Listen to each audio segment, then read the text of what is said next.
Bismillahirrahmanirrahim. Assalamualaikum warahmatullahi wabarakatuh.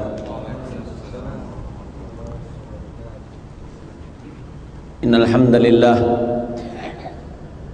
nahmaduhu wa nasta'inuhu wa nastaghfiruh wa na'udzu billahi min shururi anfusina wa min sayyiati a'malina.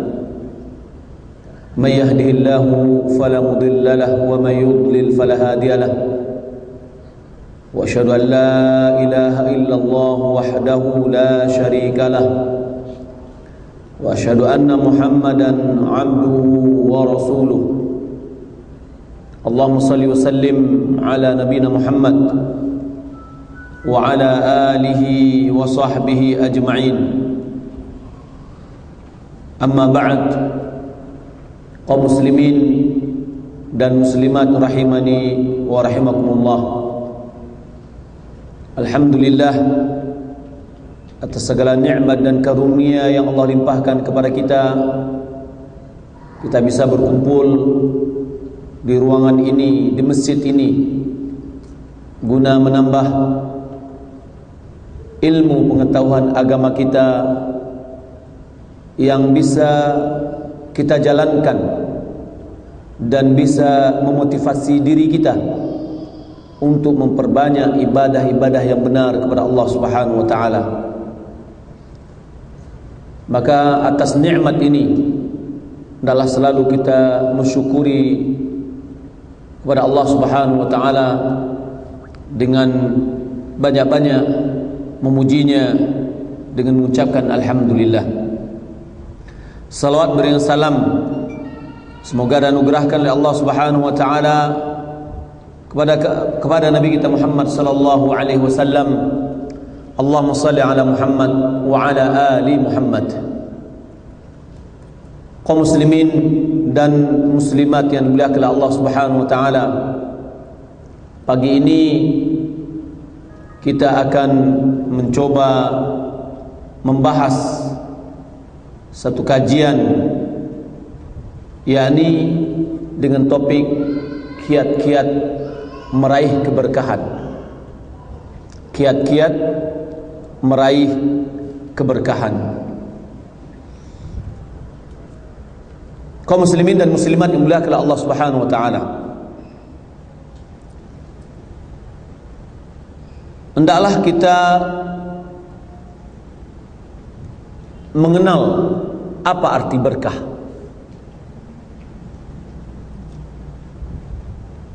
Agar kita betul-betul bisa menjalankan dan memahami dengan cara yang benar. Karena salah mengartikan satu istilah menyebabkan kita salah persepsi terhadap istilah itu. Al-barakah atau barakah atau al-barakah itu berasal dari bahasa Arab. Barakah ini adalah sesuatu yang sedikit bisa menjadikannya banyak, yang sedikit bisa menjadi banyak lantaran barakah. Bisa menjadikan kondisi seseorang berubah menjadi lebih baik,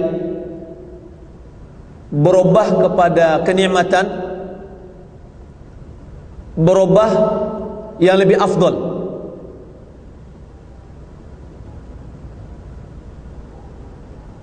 Maka kita melihat bahwa intisari dalam kehidupan kita yang kita harapkan agar kita mendapatkan berkah. Entah berapa dari yang sedikit Allah jadikan dia banyak lantaran berkah. Entah berapa yang kecil Allah jadikan dia besar. Dan apabila Allah Subhanahu wa taala menginginkan untuk memberkati seorang hamba di hartanya, Allah akan mudahkan baginya pintu-pintu rezeki yang tidak terhingga-hingga. Maka berkah itu, Bapak Ibu dimuliakan Allah Subhanahu wa taala, adalah thubutul khairil ilahi fi syai'. Adanya kebaikan dari Allah Subhanahu wa taala pada sesuatu. Ala wajhin min ghairi hasrin wa aidan min ghairi hissin. Dalam bentuk tanpa terbatas dan tanpa dirasakan. Dia tidak berbentuk fisik. Akan tetapi idza halat fi qalilin katharathu. Apabila berkah ini berada pada satu yang sedikit, dia akan bisa menjadi banyak. Wa idza halat fi katsir. Apabila dia berada pada jumlah yang banyak, yakni harta yang banyak misalkan, anak yang banyak misalkan, diberikan oleh Allah Subhanahu wa taala dalam yang banyak tadi berkah, maka itu akan bisa mendatangkan manfaat.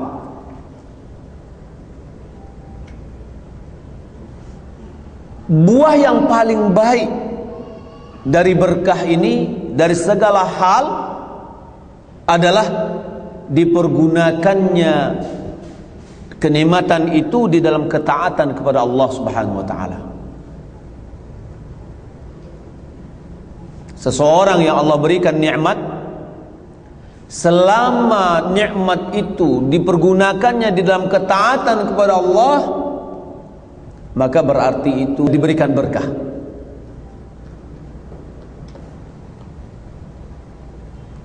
Boleh jadi barang itu sedikit, tapi kalau seandainya diberikan berkah, dia akan berfungsi sama dengan jumlah yang banyak.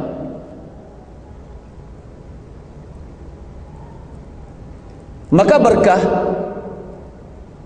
dia adalah pemberian dari Allah, bertambah, berkembang, sehingga dia mendatangkan kebaikan. Itu adalah berkah. Jika berkah itu hilang, maka di barang tadi atau kenikmatan yang Allah berikan kepada kita tidak bisa bermanfaat dengan baik, malahan akan memberikan kesengsaraan kepada pemiliknya. Seorang punya mobil banyak, tapi ketika diberikan berkah oleh Allah dalam hartanya, menyamankan dia untuk pergi pengajian, menyamankan dia untuk ketaatan kepada Allah. Tapi kalau tidak ada berkah, sebentar tabrakan, setelah keluar dari bengkel rusak, dan bermacam-macam, yang sehingga memberikan dampak yang negatif kepada pemiliknya. Ini adalah ciri-ciri dari kalau seandainya berkah itu sudah hilang. Kalau seandainya dalam hal yang banyak, harta yang banyak,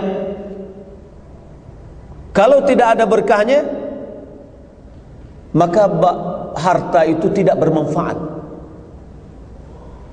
Coba kita lihat orang yang punya, kata orang, rezeki harimau. Sekali dia dapat, subhanallah. Kalau yang punya berkah, dia bisa membeli barang-barang yang bermanfaat. Tapi kalau yang tidak berkah, satu hari habis, tidak ada bersisa. Allah Subhanahu wa ta'ala jika memberkati di dalam harta, Allah akan berikan manfaat kepada pemiliknya dunia dan akhirat. Jika Allah memberkati pada anak, maka Allah akan jadikan anak itu menjadi anak yang soleh, yang bermanfaat untuk orang tuanya, dan malahan bermanfaat untuk manusia semuanya. Hadis Rasulullah SAW mengatakan, khairun nas anfa'uhum linnas. Sebaik orang adalah orang yang paling bermanfaat untuk manusia sekalian.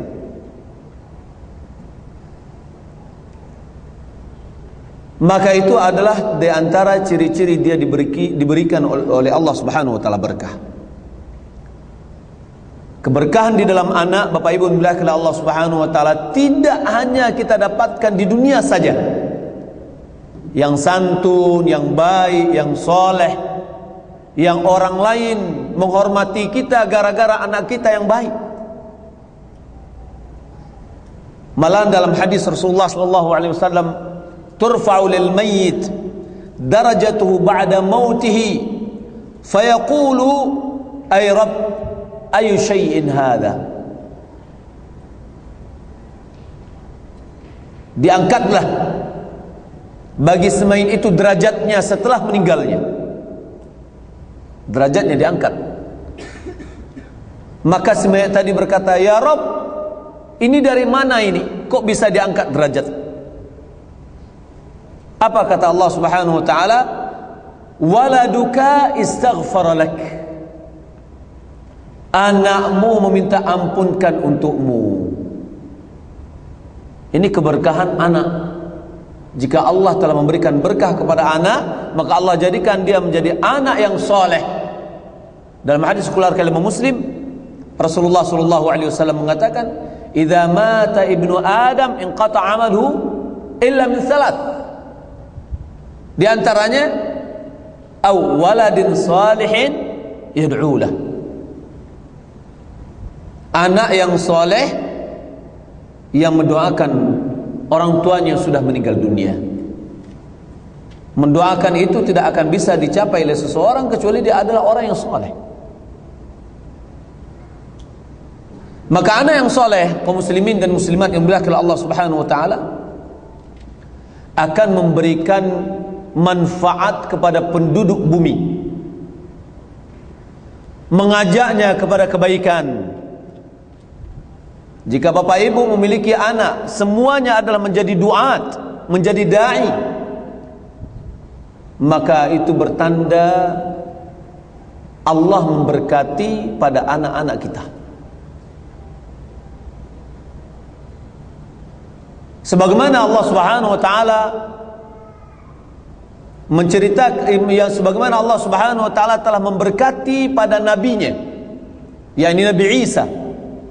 Allah Subhanahu wa taala berfirman menghikayatkan tentang perkataan Isa, wa ja'alani mubarakan aina ma kuntu wa awsani bis salati ma dumtu hayya wa barran bi walidati wa lam yaj'alni jabbaran shaqiyya. Kata Nabi Isa, Allah telah jadikan aku mubarakan, orang yang diberikan berkah, aina ma kuntu, dimanapun aku berada, wa usani bis salati waz zakati ma dumtu hayya, diperintahkan kepadaku untuk menegakkan salat dan menunaikan zakat selama aku masih hidup, wa barram bi walidati, dan diperintahkan kepadaku untuk berbakti kepada ibuku, walam yaj'alni jabbaran syaqiyya, Allah tidak jadikan aku sebagai orang yang jabbar, orang yang menguasai orang lain, ya, orang yang diktator, syaqiyya, lagi sengsara. Mujahid, Amr bin Qais dan Ats-Tsauri, dia katakan makna dari wa ja'alani mubarakan aina ma kuntu, Allah jadikan aku sebagai orang yang diberikan berkah dimanapun aku berada, ai maknanya wa ja'alani mualliman lil khair. Allah telah jadikan aku sebagai orang yang mengajarkan kebaikan. Maka kalau seandainya kita ingin mendapatkan berkah pada anak kita, adalah kita selalu berdoa agar Allah berkati anak kita. Jika Allah memberkati anak kita, Allah jadikan anak kita menjadi anak yang saleh, yang bermanfaat bagi orang tuanya di dunia, dan juga mengajarkan kepada orang lain kebaikan, serta bermanfaat bagi orang tuanya jika dia sudah meninggal dunia. Dalam riwayat dari Mujahid, wa ja'alani mubarakan ay naffa'an. Arti naffa'an adalah orang yang paling banyak memberikan manfaat.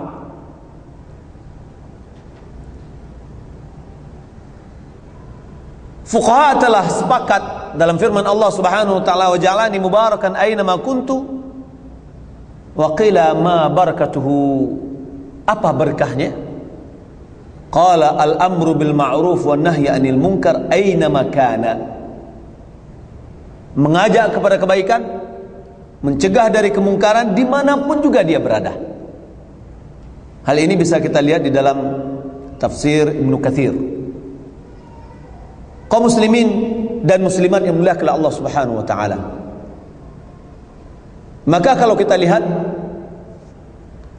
seseorang dibukakan pintu berkah baginya, maka boleh jadi hartanya bertambah dan bertambah, dan hartanya bertambah ini dipergunakannya untuk kebaikan.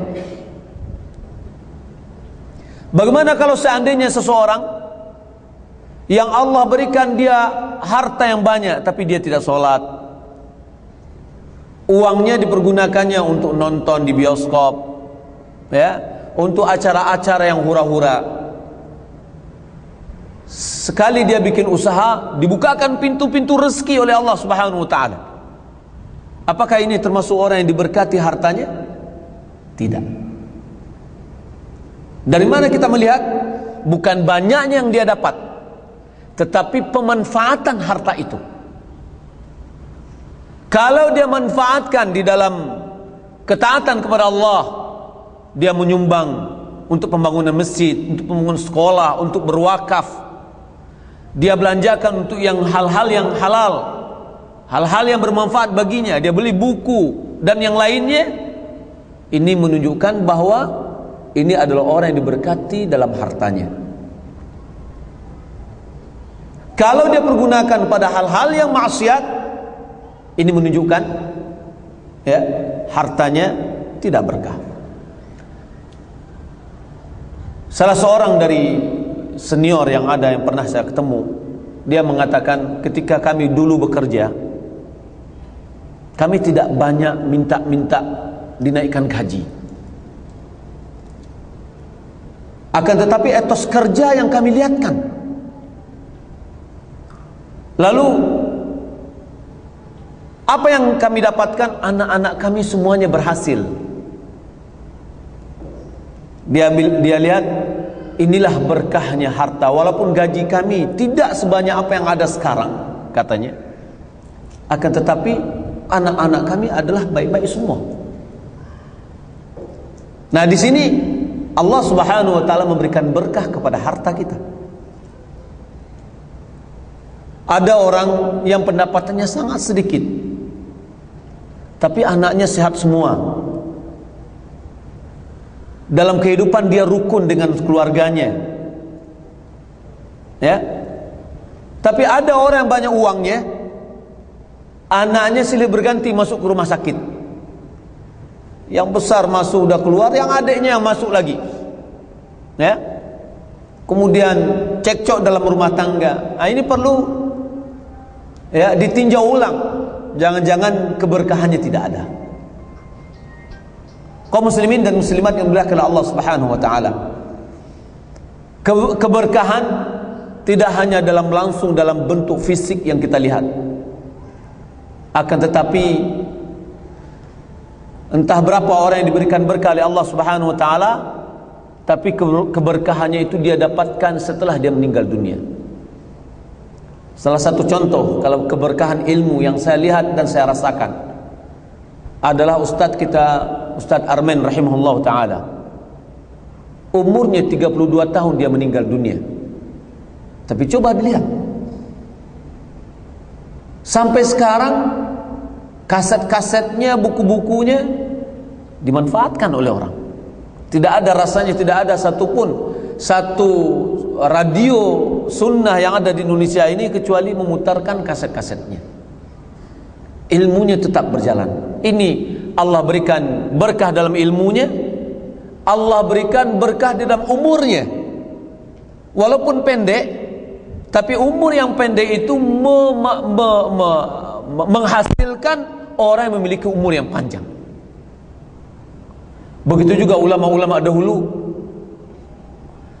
yang memiliki karya-karya yang banyak, yang sampai sekarang kita masih mendapatkan manfaat dari mereka.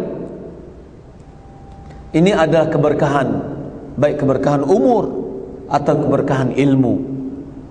Maka karena itu Bapak Ibu dimuliakan oleh Allah Subhanahu wa taala, berkah itu bukan hanya kita rasakan pada saat kita masih hidup, tapi keberkahan juga akan bisa mengalir kepada kita setelah kita meninggal dunia.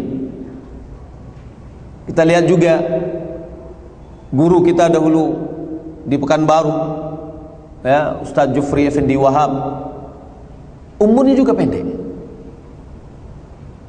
Akan tetapi subhanallah, lebih dari 30 orang yang pernah mencicipi pendidikan di pondoknya, ya, mereka itu adalah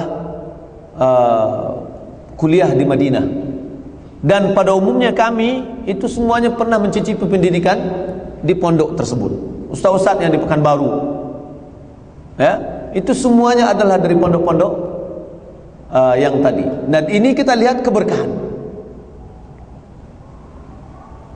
Kaum muslimin dan muslimat yang dimuliakan oleh Allah Subhanahu wa taala, apa sebab hilangnya berkah? Tadi kita dampak dari hilangnya berkah, barang itu tidak bermanfaat, umurnya kurang bermanfaat, ilmunya kurang bermanfaat. Ya. Kalau seandainya banyak hartanya, tidak memberikan faedah kepadanya, atau malahan mendatangkan, ya, cobaan, ujian kepadanya. Syekh bin Baz rahimahullah ta'ala, dia mengatakan, la syakka anna iqtiraf adh-dhunubi min asbabi ghadabillahi azza wa jalla. Tidak diragukan lagi bahwa melakukan dosa merupakan penyebab datangnya kemurkaan dari Allah Subhanahu wa taala. Min asbabi al-barakah, merupakan sebab terhapusnya berkah, wal habsil ghaithi wa taslitil a'da.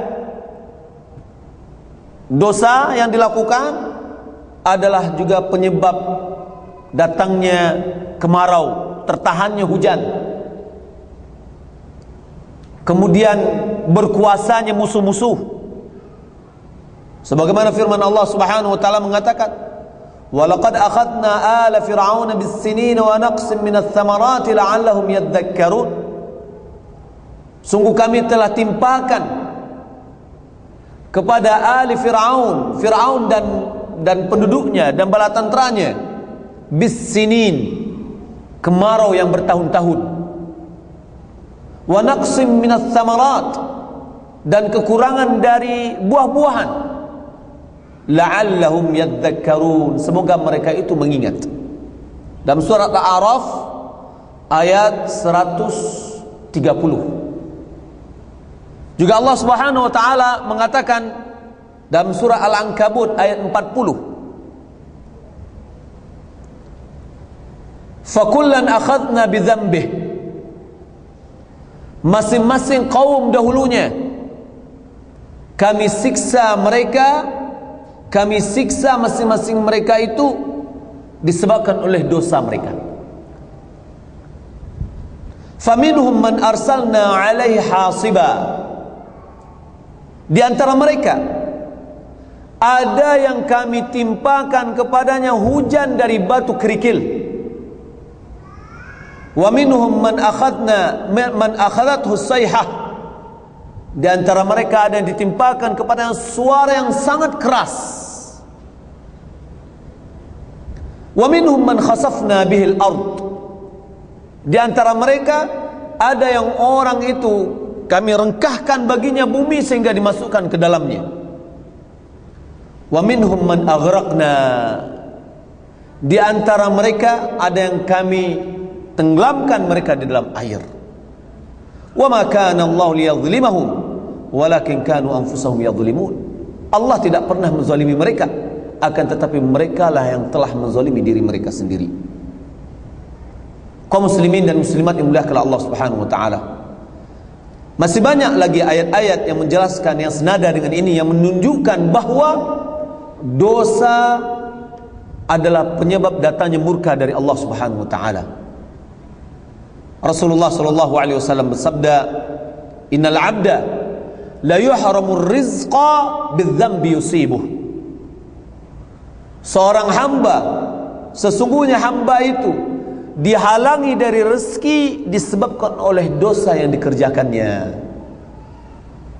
Kalau seandainya rezeki mulai tersendat-sendat, usaha mulai anjlok, introspeksi diri kita. Kalau seandainya kita masih sendirian, introspeksi diri kita dan keluarga kita, istri kita, anak-anak kita. Kalau seandainya kita sudah berkeluarga, boleh jadi itu yang penyebabnya dosa-dosa yang mereka lakukan dan kita lakukan, itu adalah penyebab dari terhalangnya rezeki yang dikucurkan oleh Allah Subhanahu wa taala. Maka wajiblah bagi setiap kaum muslimin dan muslimat untuk waspada dari setiap dosa. Hendaklah dia bertaubat dari apa yang telah pernah dilakukannya, dengan diiringi berpersangka baik kepada Allah Subhanahu wa taala, menaruh harapan yang tinggi kepada Allah agar diberikan pengampunan dan takut dari kemurkaan Allah Subhanahu wa taala. Kaum muslimin dan muslimat yang dimuliakan Allah Subhanahu wa taala, di antara dosa yang bisa menghapus dari berkah adalah dosa riba. Dalam surah Al-Baqarah ayat 276, Allah Subhanahu wa taala berfirman, "Yamhaqullahu riba wa yurbis sadaqat." Allah menghapus berkah dalam harta disebabkan oleh riba,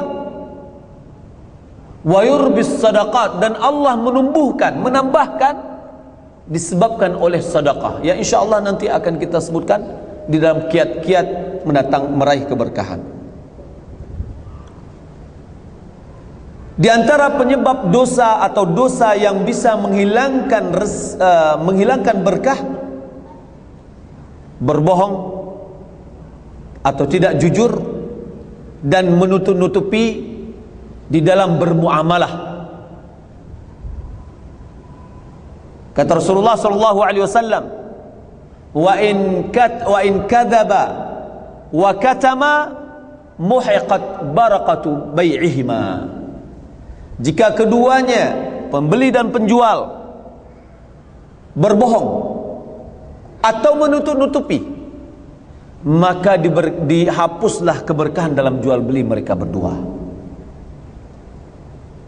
Pada umumnya kaum muslimin dan muslimat yang dimuliakan Allah Subhanahu wa taala, dosa apapun yang kita lakukan itu adalah penyebab hilangnya berkah. Maka karena itu dianjurkan kepada orang mukmin dan mukminah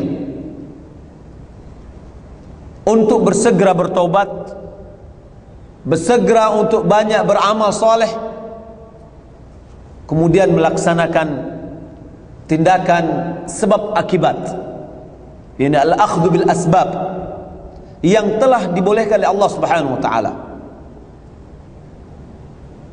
kemudian diiringi dengan menggabungkan antara rasa harap dan takut kepada Allah Subhanahu wa taala,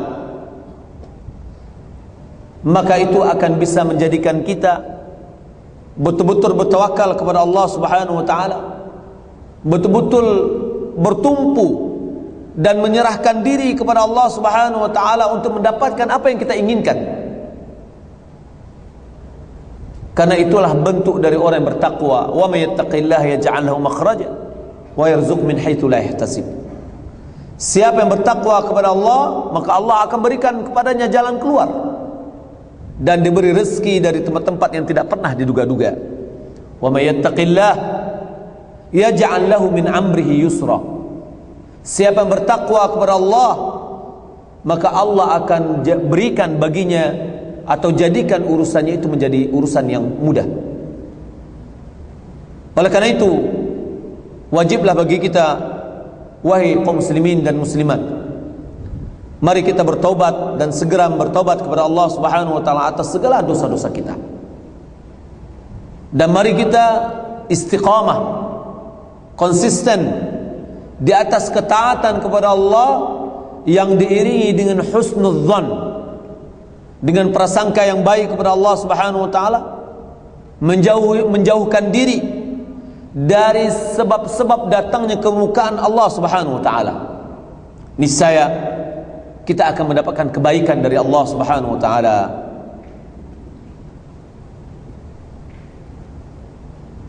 Maka maksiat, yang intinya maksiat dan dosa itu menghapus berkah, yang akan bisa menurunkan kemurkaan, yang akan bisa mengundang iqab dari Allah Subhanahu wa taala. Dosa adalah penyebab segala bentuk bencana. Bencana itu akan tetap diturunkan selama dosa itu tetap dilaksanakan. Dan Allah Subhanahu wa taala tidak akan mengangkat satu musibah kecuali dengan taubat kepada Allah Subhanahu wa taala. Apa kiat-kiat untuk meraih keberkahan? Ada poin-poin yang banyak, lebih dari 10 poin. Yang pertama, al-iman wa taqwa. Beriman dan bertakwa. Allah Subhanahu wa taala jadikan keberkahan bagi orang yang beriman dan bertakwa. Dijadikan itu sebagai dua pintu untuk mendapatkan keberkahan. Sebagaimana firman Allah Subhanahu wa taala dalam surat Al-A'raf ayat 96. Walau anna ahlal qura amanu wattaqau lafatahna 'alaihim barakatin minas sama'i wal ard walakin kadzdzabu fa akhadnahum bima kanu yaksibun. Kalau seandainya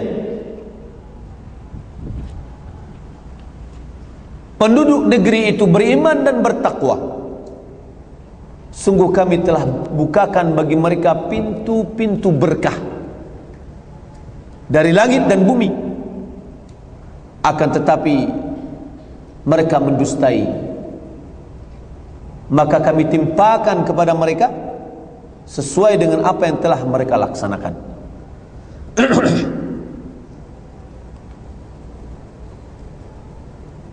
Maka mewujudkan keimanan dengan keimanan yang hakiki adalah penyebab turunnya berkah dari Allah Subhanahu wa taala dari langit dan bumi. Kenapa? Karena orang-orang yang beriman, mereka lah sebenarnya orang-orang yang memiliki kehidupan yang baik, kehidupan yang berbahagia, karena mereka telah ridha Allah sebagai Rabb mereka, Islam sebagai agama bagi mereka, Nabi Muhammad SAW sebagai Nabi dan Rasul. Orang yang bertakwa, mereka adalah orang-orang yang dikatakan dengan wali-wali dan orang-orang pilihan. Kenapa? karena mereka telah menjadikan antara diri mereka dan azab Allah Subhanahu wa taala satu tameng atau dinding dengan menjalankan ketaatan kepada Allah dan menjauhi larang-larang dari Allah Subhanahu wa taala. Maka keberkahan bisa kita raih dengan mewujudkan keimanan dengan sebenarnya. Apa itu iman? Meyakini dengan hati, mengucapkan dengan lidah, mengamalkan dengan anggota tubuh. Bertambah dia dengan ketaatan, berkurang dia dengan maksiat. Semakin banyak ketaatan kita, semakin banyak keimanan kita, semakin banyak keberkahan yang datang. Semakin banyak maksiat kita, semakin kurang keimanan, semakin hilang berkah pada diri kita. Yang kedua, kaum muslimin, mulazamatul Quran.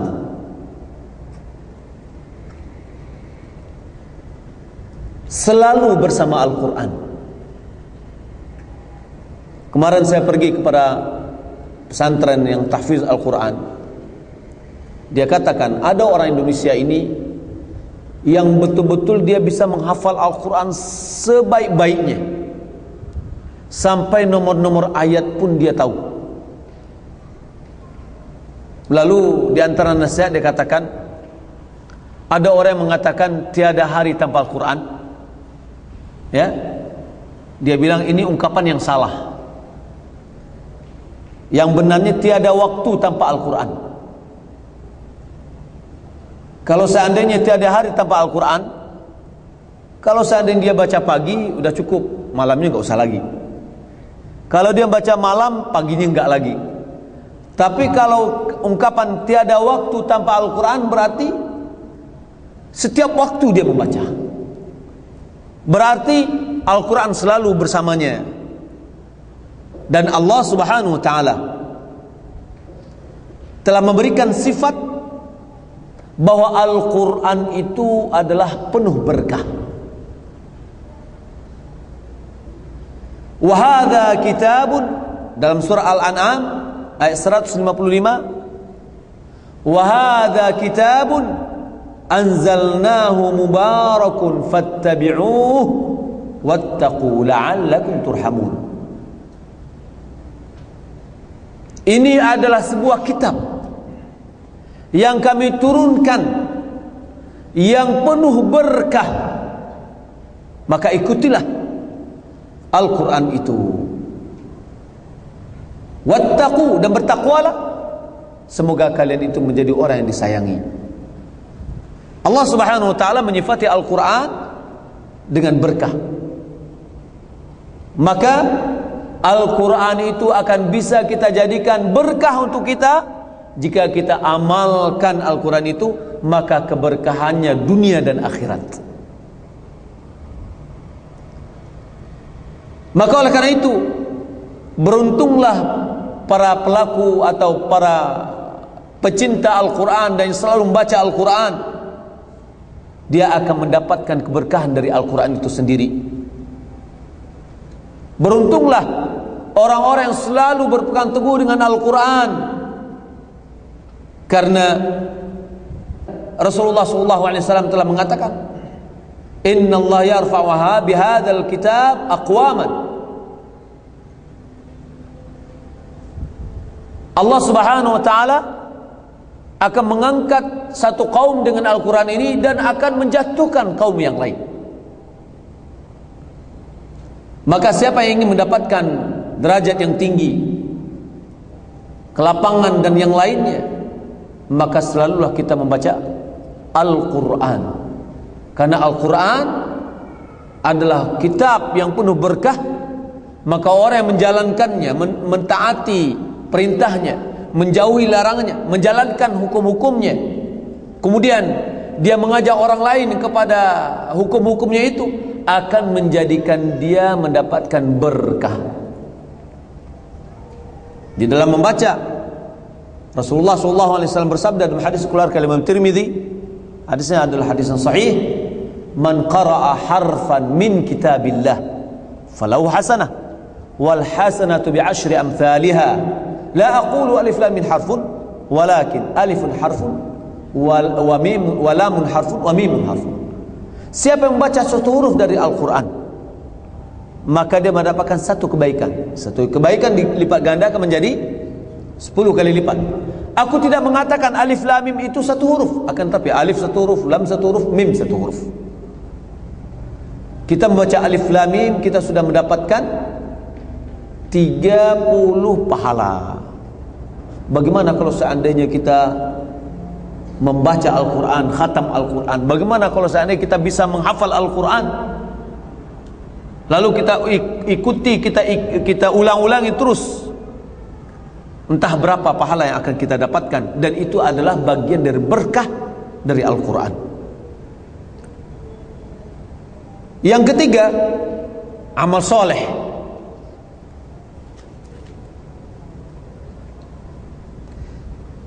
Di antara kunci-kunci berkah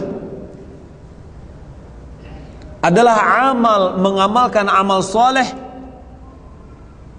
yang diridai oleh Allah Subhanahu wa taala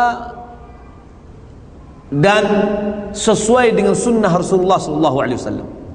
Jadi amal soleh itu diharapkan keridhaan Allah dan mengikuti sunnah Rasulullah sallallahu alaihi wasallam.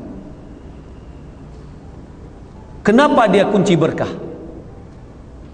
Kenapa dia adalah salah satu kiat untuk mendapatkan keberkahan? Karena Allah telah menjanjikan kepada pelaku-pelaku amal soleh agar diberikan hayatan tayyibah, kehidupan yang baik. Allah Subhanahu wa taala berfirman dalam surah An-Nahl ayat 97, Man 'amila salihan min dzakarin aw untha wa huwa mu'min falanuhyiyannahu hayatan tayyibah wa lanajziyannahum ajrahum bi ahsani ma kanu ya'malun.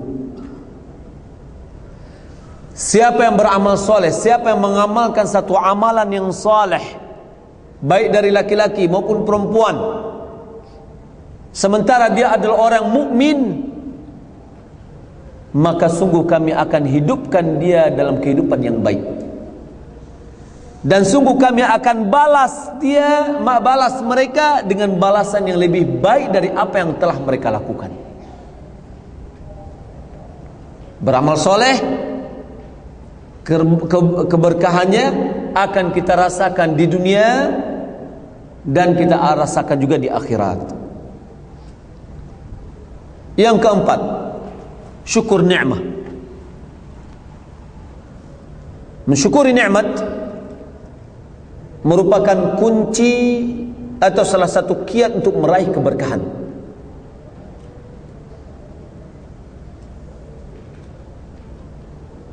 Kenapa? Karena Allah Subhanahu wa taala telah menetapkan bahwa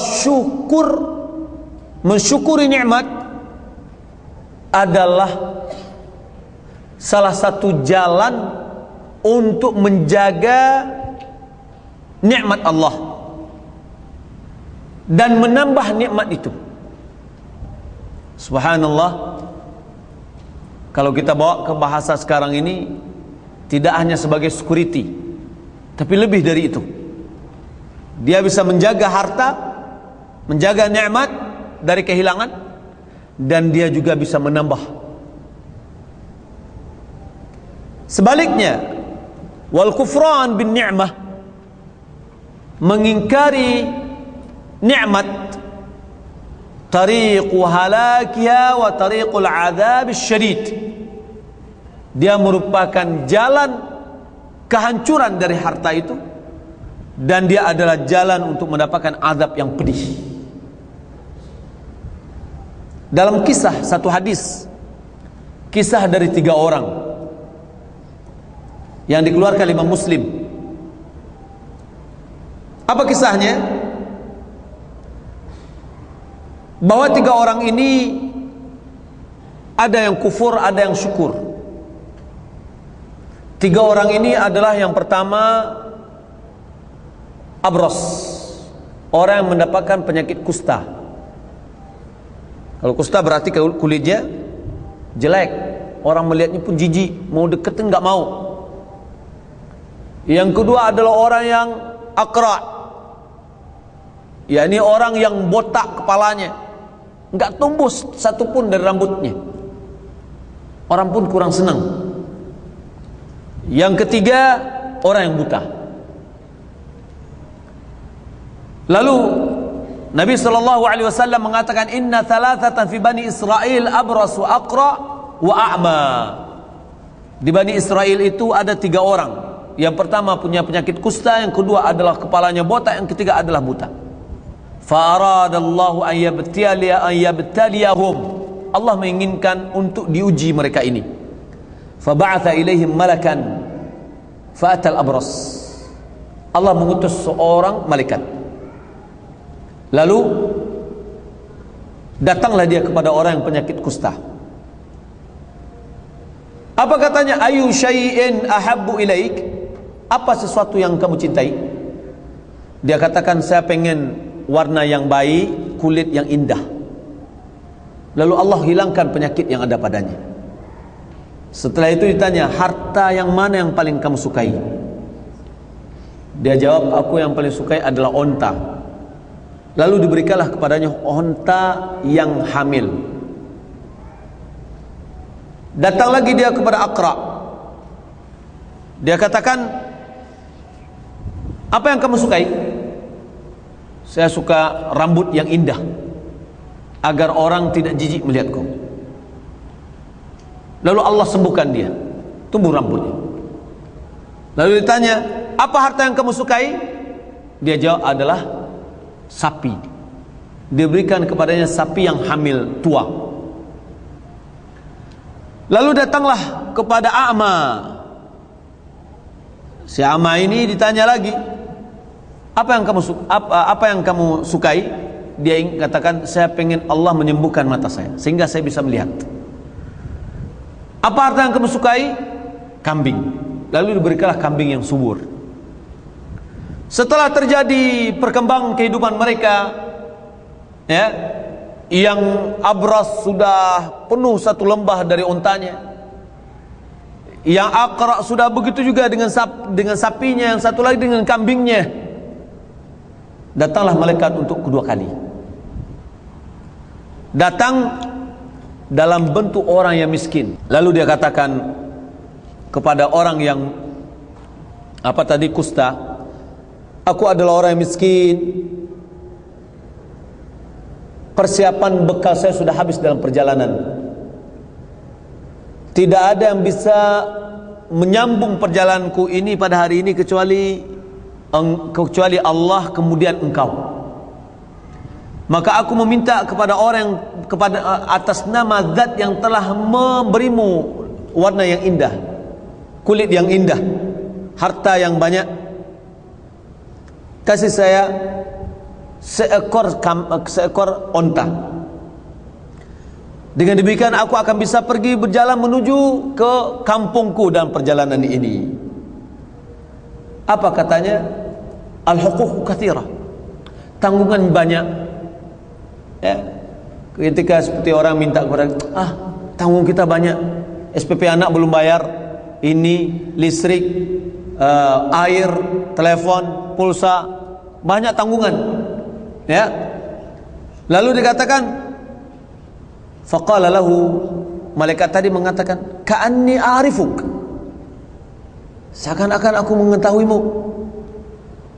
Alam takun abras yaqdharukan nas, tidakkah engkau dulu adalah orang yang kena timpa kusta dan orang jijik melihatmu? Faqiran fa'ataka Allah, dan engkau ada seorang yang fakir lalu Allah berimu nikmat. Apa kata orang tadi? Faqala innama warithu hadzal mal kabiran an kabir. Harta yang aku dapatkan ini itu adalah harta warisan dari nenek moyangku. Ya? Dia mengingkari apa yang telah terjadi pada dirinya. Faqala, lalu malaikat itu mengatakan, in kunta kadziban fasayyarakallahu ila ma kunt. Jika kamu ini adalah orang yang bohong, Allah akan mengembalikan kamu dalam posisi yang pertama. Lalu dia datang kepada Aqra. Lantas dia sebutkan apa yang disebutkan kepada orang pertama, dijawab seperti orang yang pertama juga. Lalu dikatakannya, jika kamu adalah orang yang bohong, maka Allah akan mengembalikan kamu dalam kondisi yang pertama. Datanglah kepada orang yang a'ma, orang yang buta. Lalu dia katakan, aku orang miskin, ibnu sabil, bekal sudah habis, tolong kasih aku kesempatan di dalam perjalanan ini. Tidak ada yang bisa membantuku untuk ke kampung kecuali Allah, kemudian adalah denganmu. Aku meminta demi zat yang telah menyembuhkan matamu, saya minta seekor kambing yang aku akan bisa berjalan menghantarku sampai ke kampung. Apa kata a'ma tadi? Faqala qad kuntu a'ma, sungguh aku dulu itu adalah orang yang buta. Faraddallahu ilayya basari, Allah telah menyembuhkan mataku, Allah telah mengembalikan pandanganku. Fakhudh ma syi'ta wa da' ma syi'ta, ambillah sesuka hatimu, ambil apa yang kamu mau dan tinggalkan apa yang kamu tidak mau. Fa wallahi la ajhaduka al-yawma syai'an akhadtahu lillah, demi Allah aku tidak merasakan berat pada hari ini sedikit pun apapun yang engkau ambil karena Allah Subhanahu wa taala. Jadi dia berlapang dada dengan senang hati, apapun yang kamu ambil, ambillah, silakan. Faqala, lalu malaikat tadi mengatakan, amsik malak, ambillah hartamu ini, peganglah, ambillah. Fa innama ubtilitum, sesungguhnya kalian itu sedang diuji. Faqad rudi ank, Allah telah ridha kepadamu dan Allah murka kepada dua orang sebelummu. Kita lihat dalam kisah ini, malaikat mengatakan hartanya tidak diambil, tetapi dia katakan peganglah hartamu, ambillah hartamu. Nah, ini menunjukkan bahwa syukur nikmat berarti kita sudah menjaga harta kita dari kekurangan. Berbeda dengan orang yang kufur nikmat, yang menyebabkan dia kembali miskin. Ya, nikmat tidak terjaga. Oleh karena itu Allah Subhanahu wa taala mengatakan, wa itta'adzana rabbukum la in syakartum la azidannakum wa la in kafartum inna adzabi lasyadid. Sungguh Rabbmu telah mengumumkan, jika kalian bersyukur niscaya akan aku tambah. Ya. Dan jika kamu kufur, mengingkari nikmat, mengingkari dari mana sumbernya, sesungguhnya azabku amat pedih. Maka oleh karena itu mensyukuri nikmat. Apalagi para ibu-ibu, di mana mensyukuri pemberian suami itu akan menambah nikmat dan menambah berkah dari Allah Subhanahu wa taala. Tapi kalau seandainya mengingkari kebaikan suami, tidak mensyukurinya, malahan itu akan bisa mendatangkan kemurkaan dari Allah, dan itu adalah penyebab masuknya perempuan ke dalam api neraka. Yang kelima, berdoa. Maksudnya memohon kepada Allah keberkahan. Misalkan kita berdoa, ya Allah, berkatilah umurku, berkatilah hartaku, berkatilah keluargaku, berkatilah anakku. Ya, itu adalah doa. Begitu yang telah diajarkan oleh Nabi kepada kita, di mana Nabi SAW memohon keberkahan di segala bentuk, di segala perkara. Nabi SAW telah mengajarkan kepada kita doa untuk orang yang baru menikah, mempelai. Apa doanya? Barakallahu laka wa baraka alaika wa jama'a bainakuma fi khair. Ya. Kalau seandainya ada yang sudah nikah belum dapatkan doa, ya, bisa diberikan doa lagi, ya.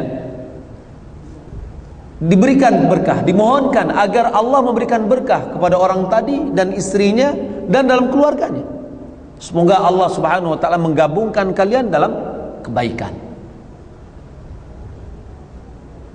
Hadis ini ada yang dikeluarkan oleh Imam Tirmidzi, Imam Ahmad dan yang lain, disahihkan oleh Syekh Albani. Dalam hadis yang dikeluarkan oleh Imam Muslim, bahwasanya para sahabat dahulu apabila korma sudah berbuah, sudah menghasilkan, sudah bisa dipetik, maka mereka mengambil beberapa buah dari korma itu dan menghantarnya kepada Rasulullah. Lalu Rasulullah sallallahu alaihi wasallam mengatakan, Allahumma barik lana fi thamarina wa barik lana fi madinatina wa barik lana fi sa'ina wa barik lana fi muddina. Ya Allah, berkatilah bagi kami di dalam buah ini, buah kami ini. Berkatilah bagi kami di dalam kota kami.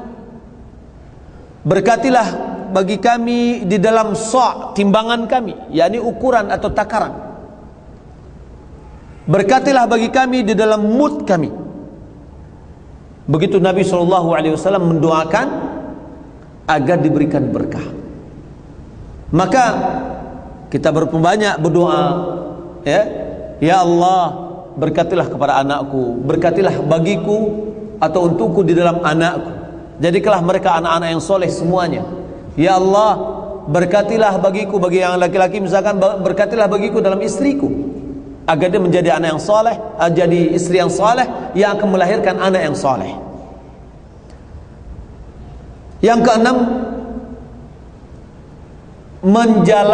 memulai perbuatan, memulai kegiatan semenjak pagi-pagi, pagi-pagi subuh,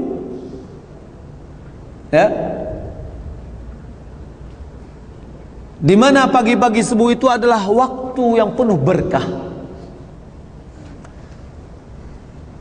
Dan Nabi SAW telah mendoakan dapatnya kita berkah di dalam kesegeraan pada pagi hari.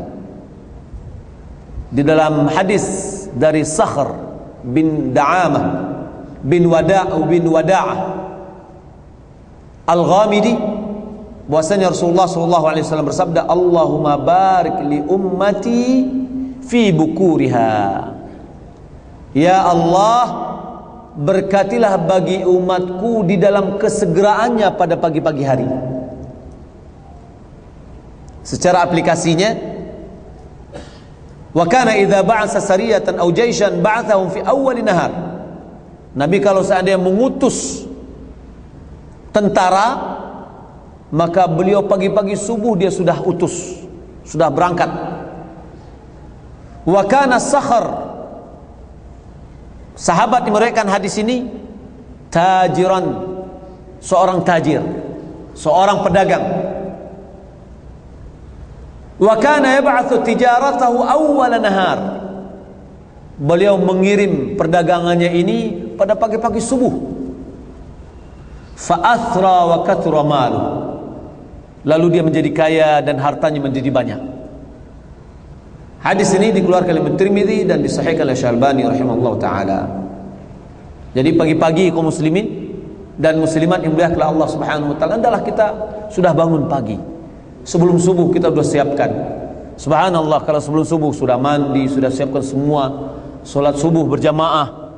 Dalam salat subuh berjamaah, ya, itu adalah kunci keberkahan yang ketujuh.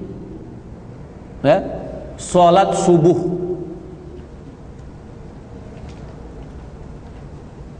Salat subuh berjamaah itu adalah kunci keberkahan selama satu hari itu. Dan malahan salat fajar atau salat subuh merupakan nikmat yang paling agung bagi siapa yang mengetahuinya. Dia merupakan nikmat yang sangat besar, yang selalu kita memohon kepada Allah Subhanahu wa taala agar diberikan kepada kita nikmat yang banyak. Rasulullah sallallahu alaihi wasallam bersabda, "Man shalla salatas subhi fahuwa fi dhimmatillah." Siapa yang sholat subuh, maka dia di dalam tanggungan Allah. Allah yang menanggung kita. Maka ini merupakan kenikmatan yang besar. Kalau seandainya sekarang kehidupan dunia ini banyak orang bikin tanggung-tanggungan dari orang lain, asuransi ya, tanggungan ini, tanggungan itu. Siapa yang sholat subuh, Allah yang memberikan tanggungan kepadanya. Apa yang lebih tinggi dari tanggungan Allah Subhanahu wa taala? Enggak ada. Maka oleh karena itu, mari kita bersegera pada pagi, kemudian kita jaga sholat subuh. Dalam hadis dikeluarkan Imam Tirmidzi, siapa yang sholat subuh berjamaah, lalu dia tetap duduk di tempat sholatnya, berzikir kepada Allah Subhanahu wa taala sampai terbit matahari, lalu dia sholat 2 rakaat, maka sama nilainya haji dan umrah. Tamah kata Rasulullah. 3 kali Rasulullah mengatakan sempurna. Kalau seandainya antrian untuk mendaftar haji sampai di antara daerah ada sampai 13 tahun, ya, maka laksanakanlah ini, kita sudah mendapatkan pahala haji, pahala umrah, tapi kewajiban haji masih tetap, ya, jika kita sudah sanggup. Yani masih ada haji Islam yang harus ditunaikan bagi siapa yang mampu. Yang ke-8 adalah an-niyatus salihah, niat yang baik. Niat yang baik, kaum muslimin dan muslimat dimuliakan oleh Allah Subhanahu wa taala, akan mendatangkan berkah. Kalau kita beramal, kita melakukan tindakan sesuatu yang kita iringi dengan niat yang baik, niat yang tulus, maka Allah akan berikan berkah dalam perbuatan kita. Syekh Sa'id bin Wahf Al-Qahtani, pengarang kitab Husnul Muslim, dia mengatakan, inna niyata salihata min sifatil azimati allati yafuzu sahibuha bisa'adati dunya wal akhirah. Sesungguhnya niat yang saleh merupakan sifat-sifat yang agung yang akan diraih, atau orang yang memiliki niat yang saleh itu akan mendapatkan keuntungan, kebahagiaan dunia dan akhirat. Dan dia merupakan salah satu sebab datangnya berkah. Di antara tanda bahwasanya niat yang soleh ini mendatangkan berkah adalah kisah Az-Zubair bin Awam, kisah tentang hutangnya. Beliau meninggal dunia dengan meninggalkan hutang yang banyak. Bahwa beliau memiliki hutang sampai 2.200.000 dinar. Ya, banyak atau tidak? Oh, banyak. Ya. Dan dia tidak memiliki harta kecuali hanya satu, hamparan tanah. Ya, hamparan tanah hutan katanya, yang dia beli dengan harga 170.000. Utangnya berapa? 2.200.000. Kemudian hartanya ini, yakni tanahnya ini, dijual oleh anaknya Abdullah bin Zubair dengan harga yang tinggi, ya, sehingga dikumpulkanlah hartanya, maka menjadi hartanya 50.200.000 dinar, 200.000 dinar, ya. Lantas ditunaikanlah Hutangnya yang 2.200.000, sisanya dibagikan kepada ahli warisnya. Coba dibagikan ke ahli warisnya lebih dari 47 juta dinar. Ya. Kalau seandainya 20 dinar itu kurang lebih 40 juta, 20 dinar 40 juta, silahkan dihitung masing-masing. Ya, punya uang banyak tidak dilarang. Dilarang atau tidak dilarang? Enggak. Yang dilarang itu adalah kalau kita terlena oleh uang yang banyak sehingga melupakan kita kepada akhirat. Abdurrahman bin Auf, berapa kekayaan yang dimilikinya? Dia berikan sumbangan yang banyak kepada Islam. Jadi kalau seandainya bapak ibu memiliki harta yang banyak dan digunakan untuk perjuangan Islam, bagus. Ya. Nanti banyak hitung-hitungannya nanti di akhirat bagaimana? Ya, tunaikan hutangnya, tunaikan kewajibannya, zakatnya dikeluarkan. Kita tidak dianjurkan untuk miskin, untuk fakir.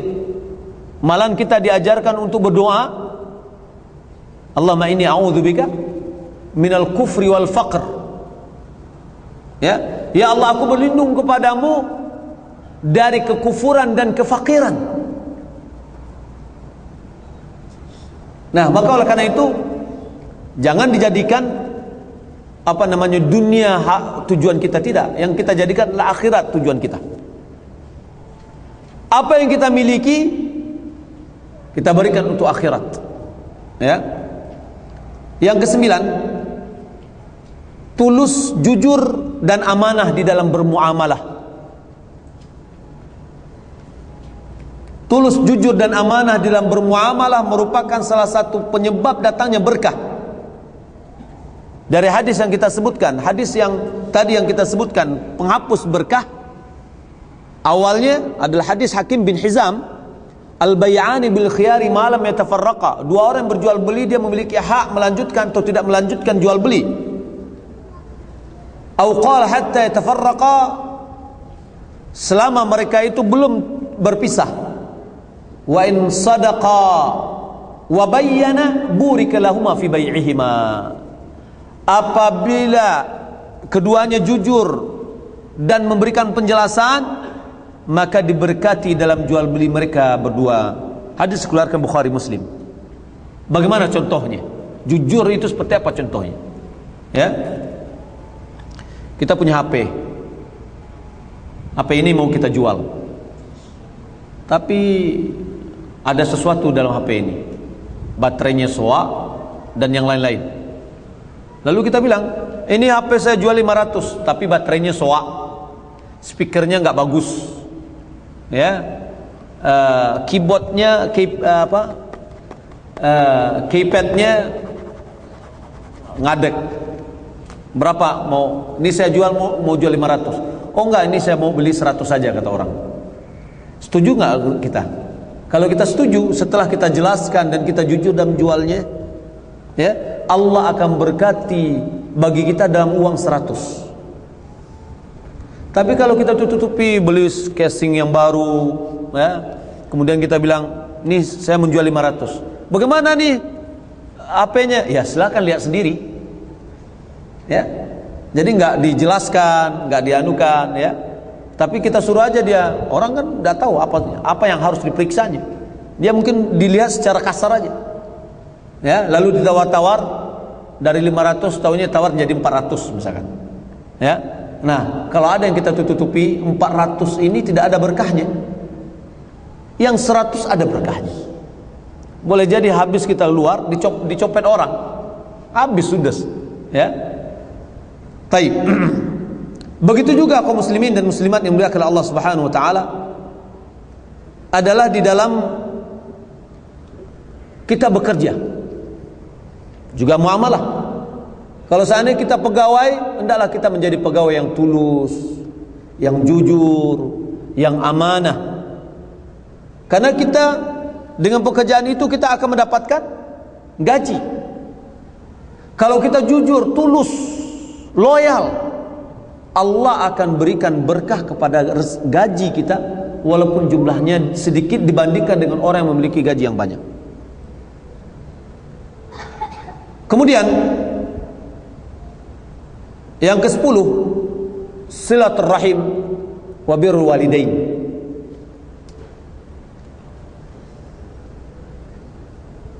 Menjalin hubungan rahim. Apa makna menjalin hubungan rahim ini?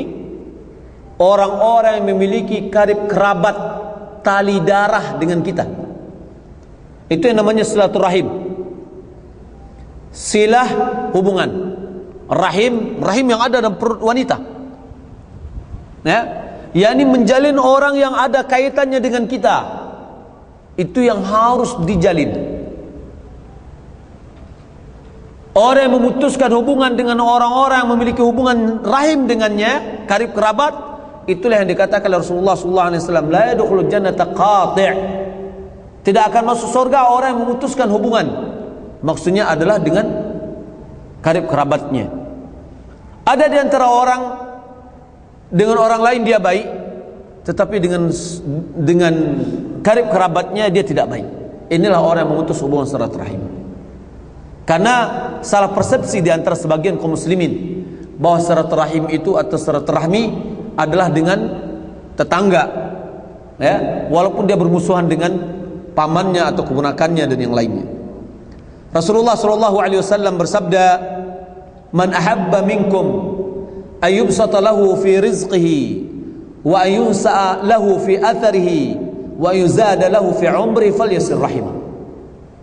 Siapa di antara kalian menyukai agar rezekinya dibukakan, asarnya, pengaruhnya, bekasnya dipanjangkan, dilamakan, kemudian umurnya ditambah, hendaklah dia menjalin hubungan silaturahimnya. Maka di sini kita selalu menjalin hubungan silaturahim kita akan menjadikan kita mendapatkan keberkahan dan termasuk berbakti kepada orang tua kita. Kemudian yang ke-11 adalah tawakal kepada Allah. Tawakal kepada Allah Subhanahu wa taala adalah penyebab turunnya berkah. Bertawakal yang baik kepada Allah adalah berusaha dan berdoa, atau berdoa dan berusaha. Bukan berdoa lalu pangku tangan, berdoa lalu tidur, tidak, tapi berdoa dan berusaha.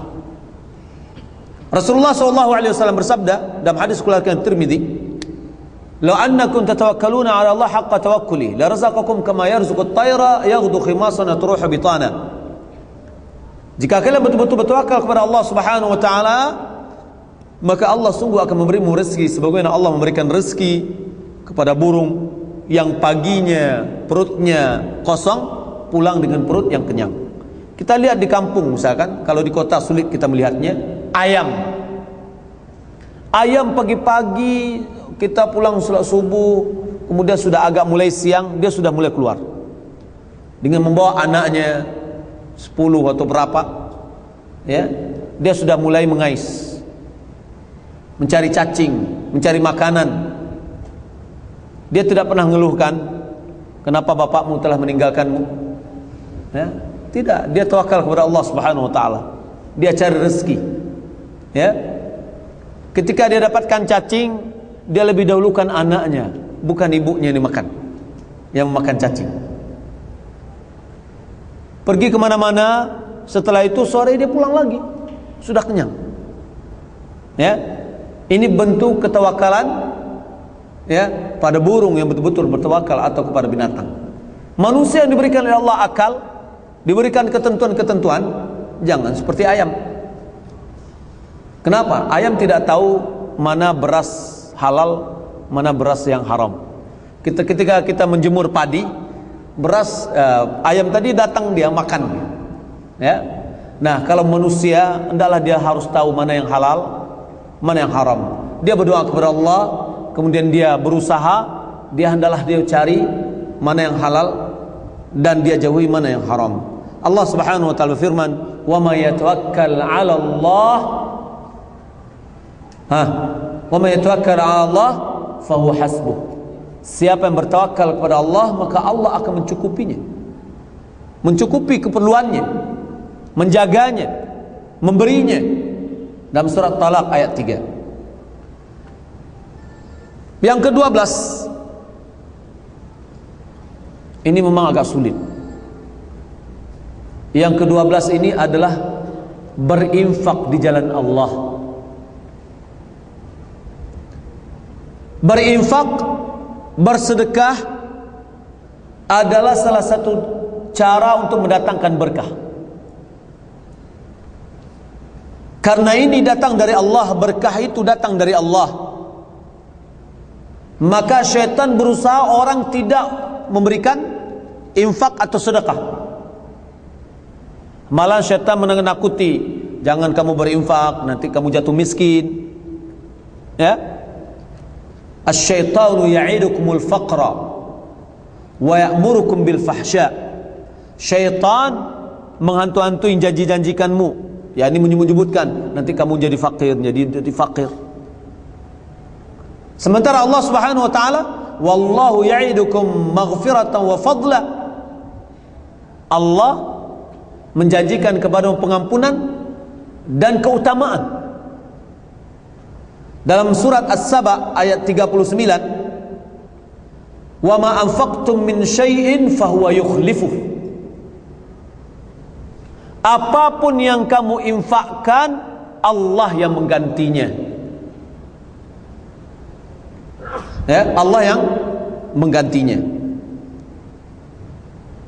Dalam hadis qudsi yang dikeluarkan oleh Imam Bukhari Muslim, "Ya ibn Adam, unfiq alaik." Wahai anak Adam, berinfaklah, niscaya aku akan berinfak kepadamu. Ya, Allah Subhanahu wa taala akan memberikan, berapa kita beri, Allah akan beri kepada kita. Jangan takut kita dengan kefakiran. Ini merupakan jaminan rezeki dari Allah Subhanahu wa taala. Berapapun yang akan kita berikan, yang kita keluarkan dari harta kita dengan ikhlas, ya, maka Allah akan menggantinya. Boleh jadi hari ini yang tadinya mau beli minuman nggak jadi, tapi besok beli minuman lagi. Bersedekah itu hampir mirip dengan orang-orang yang donor darah. Hari ini dia donor darah, agak puyeng sedikit, akan tetapi besoknya darahnya akan lagi sempurna. Orang yang tidak berdonor darah, darahnya besok ya sebanyak orang yang sudah berdonor darah juga. Ya. Nah, maka karena itu tidak akan kurang.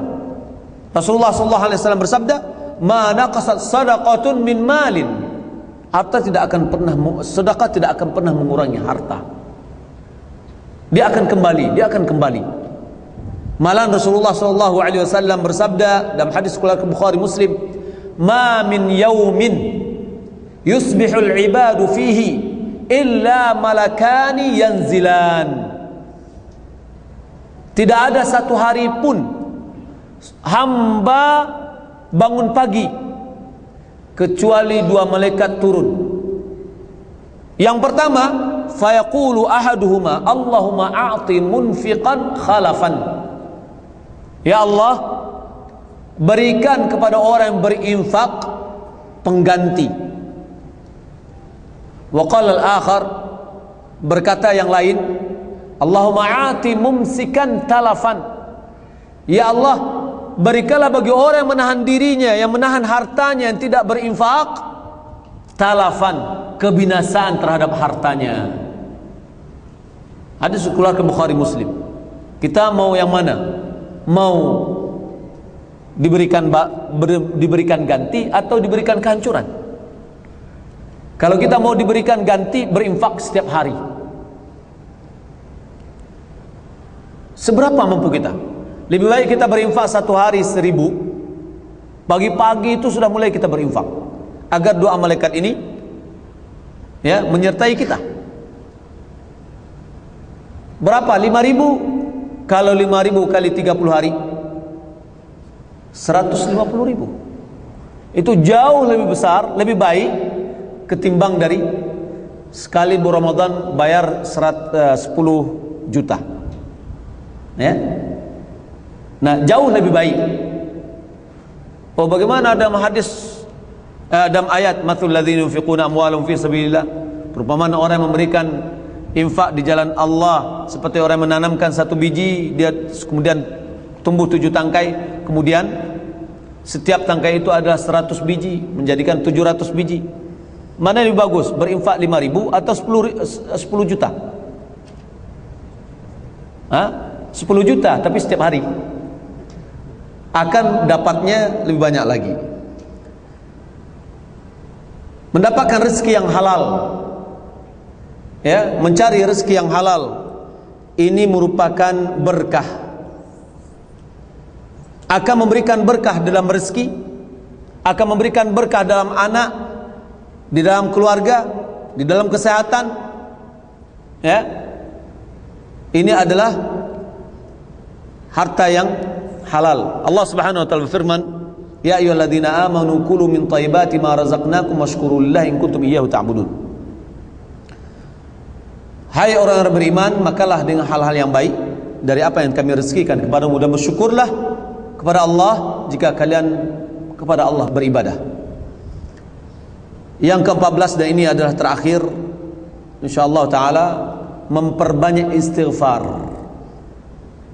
Memperbanyak istighfar, bertaubat kepada Allah Subhanahu wa taala, itu akan mendatangkan berkah yang banyak. Dalam hadis, man lazima al-istighfar ja'ala Allahu min kulli dhaikin makhraja wa min kulli hammin faraja wa rizqu min haitsu la yahtasib wa rizqu min haitsu la yahtasib. Siapa yang selalu beristighfar, maka Allah jadikan baginya setiap kesulitan itu ada solusi. Setiap dari beban ada kemudahan, dan rezekinya dari tempat-tempat yang tidak terduga-duga. Hadis ini dikeluarkan oleh Abu Dawud, namun Syekh Albani mengatakan sanadnya adalah dhaif, akan tetapi maknanya adalah sahih, bahwa siapa yang selalu beristighfar kepada Allah, Allah Subhanahu wa taala berfirman,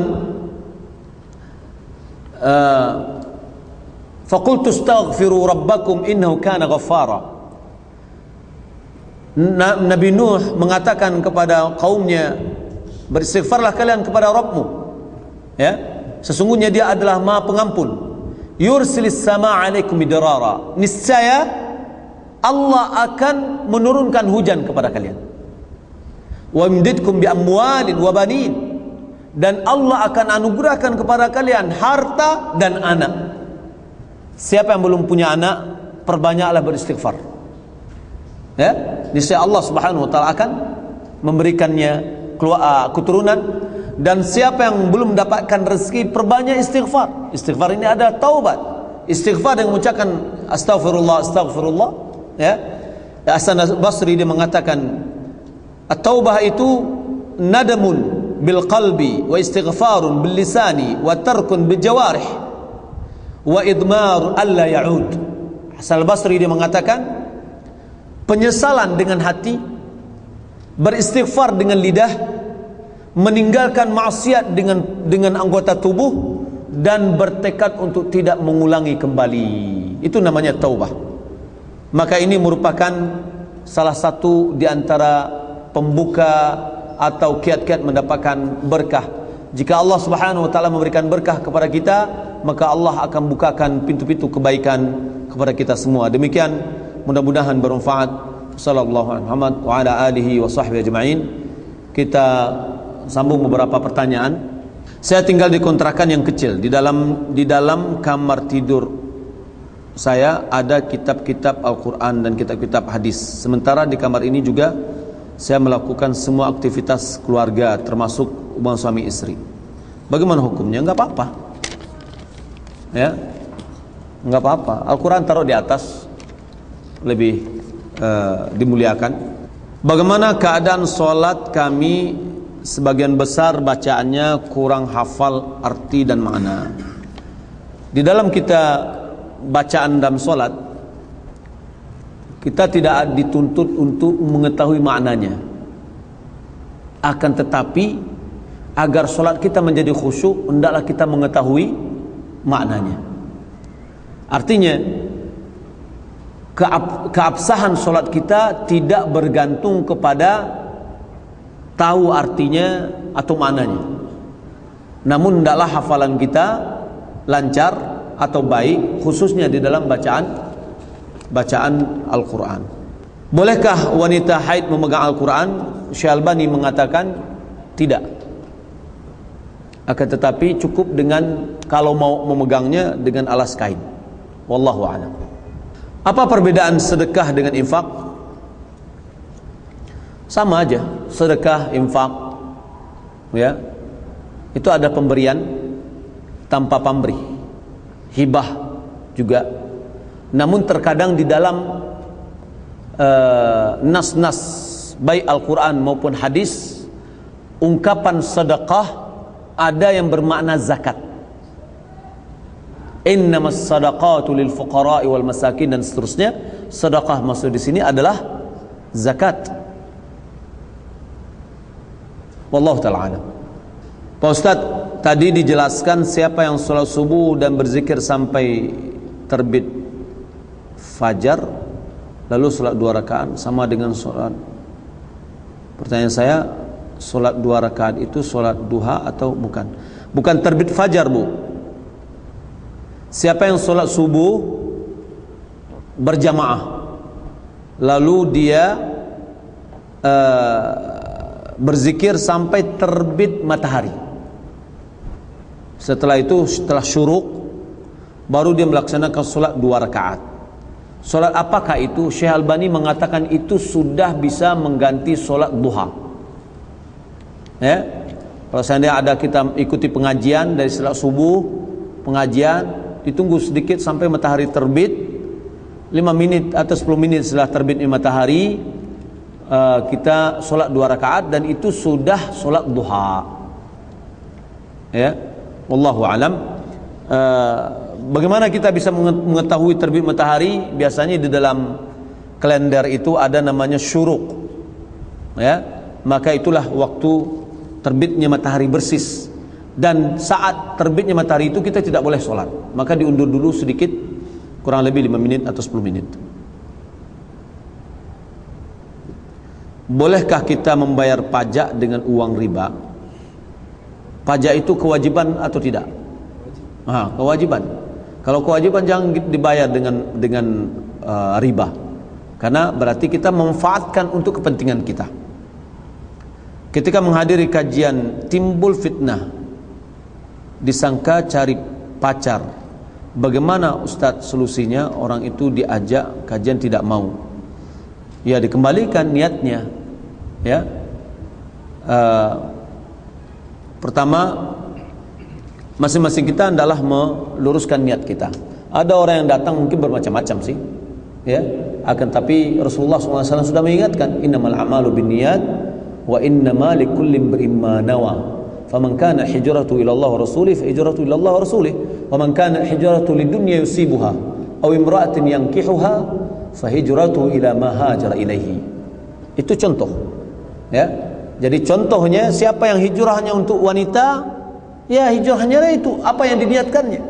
Begitu juga datang pengajian, niatnya untuk apa?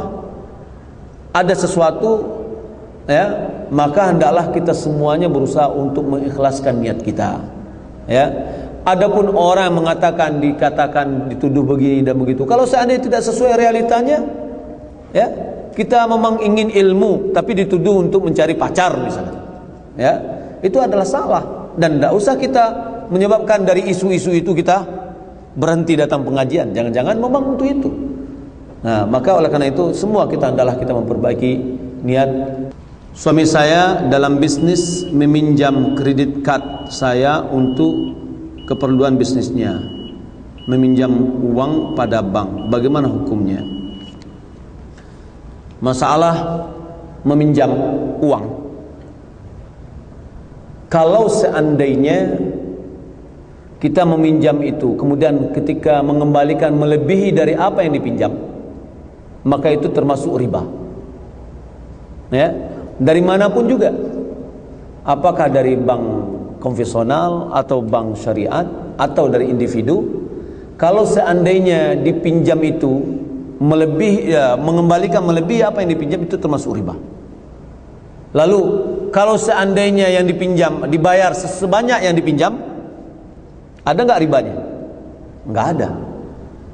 Siapapun yang memberi, kalau ada bank konvensional yang ngasih seperti itu, ya, pinjam 1 juta kembali 1 juta, ya, kalau ada berarti keluar dari riba. Maka oleh karena itu kita harus tahu dulu definisinya, ya. Jangan gara-gara dia berlabel ini kita langsung hukum A misalkan. Tapi selama dia itu tidak ada unsur ribanya, dari manapun juga boleh kita mengambilnya. Waktu infak awalnya ikhlas, kemudian kecewa. Sebaliknya, waktu infak awalnya terpaksa, akhirnya ikhlas. Apakah diterima amalnya? Kalau seandainya awalnya ikhlas, kemudian kecewa, kalau kecewanya hanya disimpan di dirinya dan tidak ditampakkan, insya Allah nggak apa-apa. Tapi kalau dia sebut-sebut kekecewaannya ini, nah di sini jatuh kepada man. Ya ayyuhalladzina amanu la tubtilus shadaqatikum bil manni wal adha. Hai orang-orang beriman, janganlah kamu batalkan sedekahmu dengan man, menyebut-nyebut pemberian dan menyakiti. Ya, kalau kecewaan hanya dalam hati kita dan kita simpan, insya Allah nggak apa-apa. Waktu infak awalnya terpaksa. Maksud terpaksa ini apa? Terpaksa mengeluarkan atau dipaksa? Ya, kalau seandainya dipaksa, kemudian akhirnya ikhlas, apakah itu? Wallahu a'lam, saya tidak tahu. Karena sabar itu fi sadamatil ula. Sabar itu, nilai sabar itu pada benturan pertama. Ketika kita dipaksa, apakah kita sabar di situ atau kita memberontak kayak gitu. Nah, ketika muncul keikhlasan pada awal itu, berarti itulah nilai sabar dan itulah sebenarnya sabar. Kalau lebih dari itu, misalkan ada orang yang sakit, awalnya dia sudah ngomel-ngomel misalkan, setelah itu penyakitnya semakin besar, ya udah dia pasrah, berarti dia tidak sabar. Yang sabar itu adalah pada awal. Yang keduanya adalah pasrah, menerima apa adanya. Ya. Nah, jadi saya tidak tahu dengan yang kedua, apakah di awalnya adalah dipaksa lalu dia ikhlaskan, setelah itu ikhlas ini juga terpaksa. Wallahu a'lam. Ya, terpaksa ikhlas. Taib, demikian, mudah-mudahan bermanfaat. Sallallahu alaihi wa ala alihi wa sahbihi ajma'in. Assalamualaikum warahmatullahi wabarakatuh.